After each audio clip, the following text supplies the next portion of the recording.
It was a gathering like no other, to celebrate a life like no other.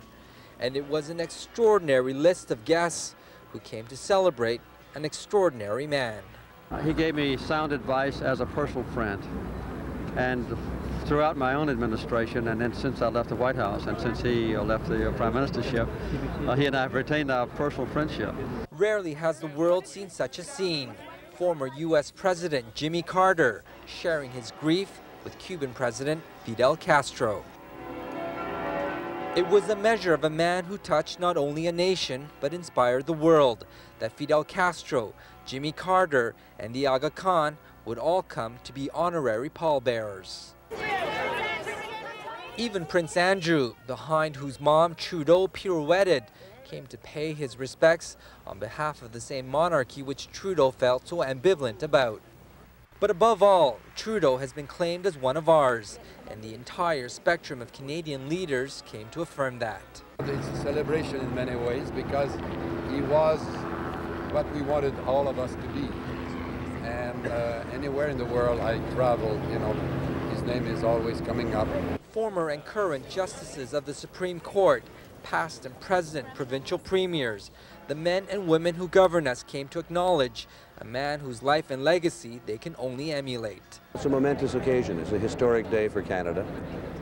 We are saying goodbye and saying thank you to a figure of historic proportions. Actor Margot Kidder and constitutional lawyer Deborah Coyne, with hers and Trudeau's daughter, came to share the private grief of former lovers with a loving public.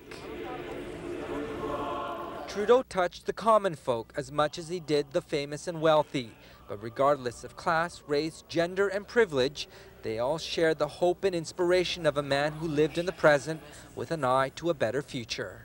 Trudeau always thought about the future. He always invented the future, and so his whole life is a message of hope that you can do things if you apply yourself, and that was his whole idea, that we can all participate. Trudeau lived an extraordinary life, and his funeral was a testament to that fact. And in the same way, his life left an historical legacy. So too will his death be remembered as an historical occasion. In Montreal, I'm Wilson Lee for City Pulse. Take it back! What are you doing now? Pitched battles between police and protesters raged all day. Thousands of protesters faced off against thousands of riot police, exchanging volleys of rocks and tear gas.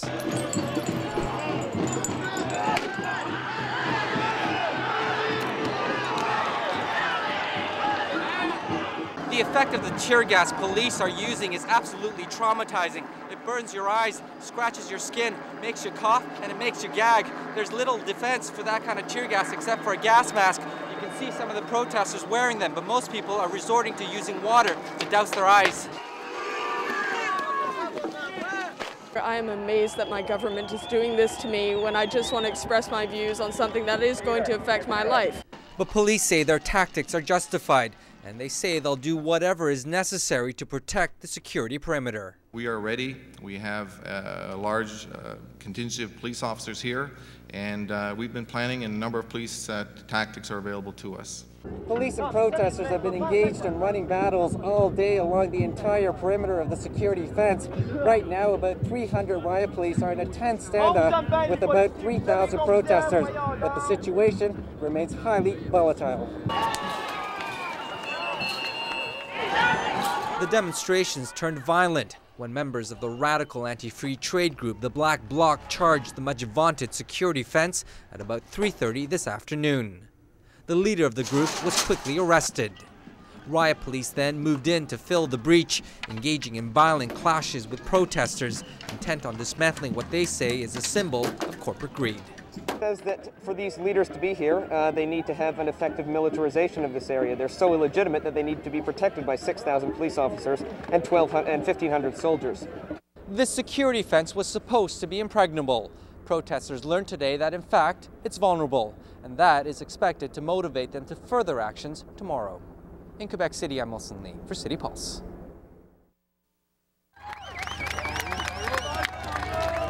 A flurry of whistle stops in these last hours of the Quebec provincial election campaign. Liberal leader Jean Charest said he's proud of his record and urged voters to give him a majority. A minority situation weakens the government of Quebec and weakens Quebec. Charest has been fighting low popularity with voters angry about broken promises on health care and tax cuts. Just a few kilometers away, Parti Québécois faithful welcomed their leader, André Boisclair. He says he will push for a referendum on sovereignty. Polls show most Quebecers don't want one. 4 years of Liberal rule is too much, Boisclair says. The wild card may be Mario Dumont and the Action démocratique du Québec, a right-of-centre party that could as much as quadruple its seats. The ADQ calls for more spending control for Quebec, but not separation. It appears this election may very well be too close to call, with poll after poll showing the three main parties in a dead heat. So much so that Quebecers may find themselves electing a minority government for the first time since 1878. How do you feel about the possibility of a minority? It doesn't bother me.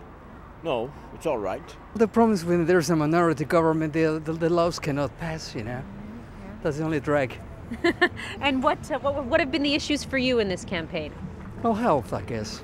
The genuine wish for autodetermination. Education, yes. The economy and keeping it active here in Quebec.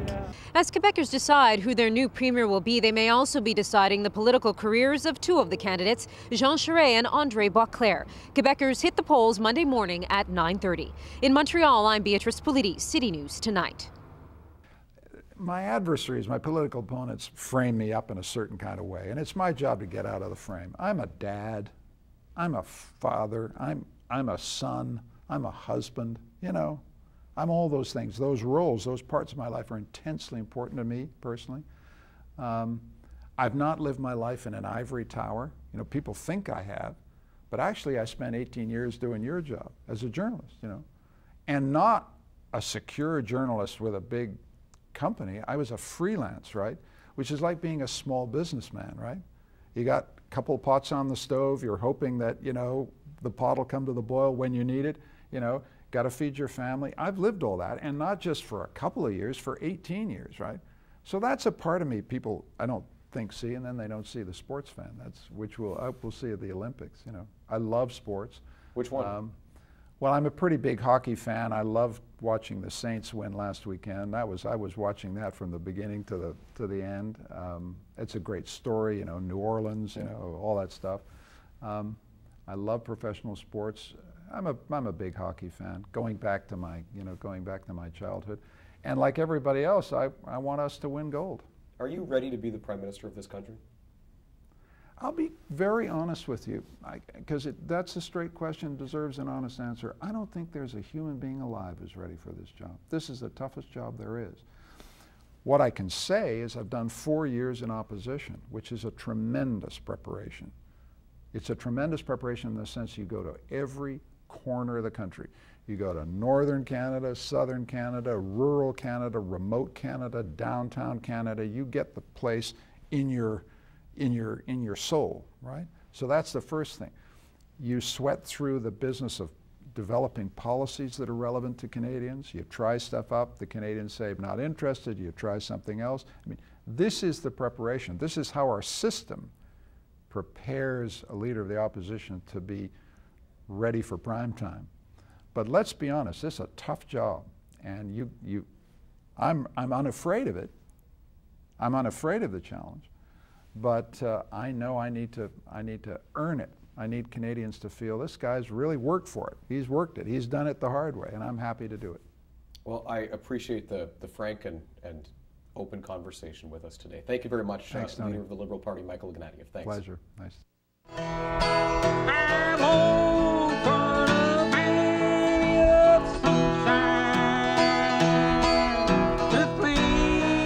Brent Quad has been singing about his remote Ottawa Valley home his whole life, but even he can't say for sure if old stories about a mysterious visitor to this cabin are true. We'll never really know if it's true, eh? Well, you really know the truth, no. No, it's, and if some of the older people that really knew, they're dead.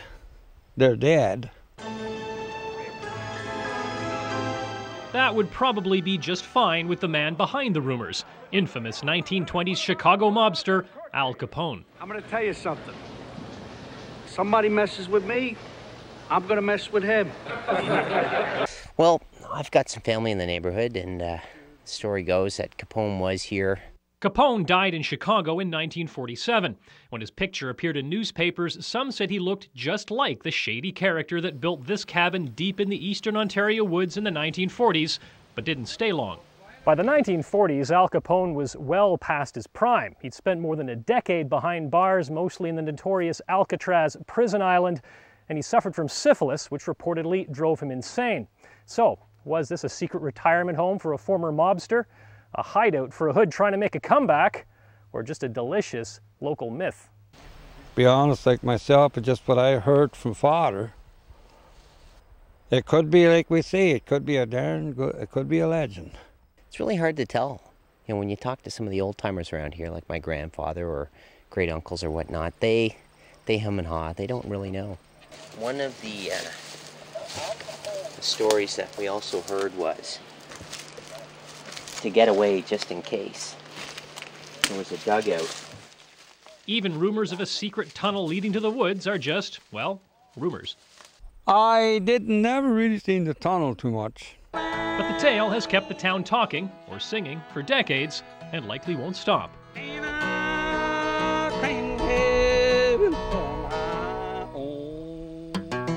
In Quadville, Ontario, Peter Chura, News Now.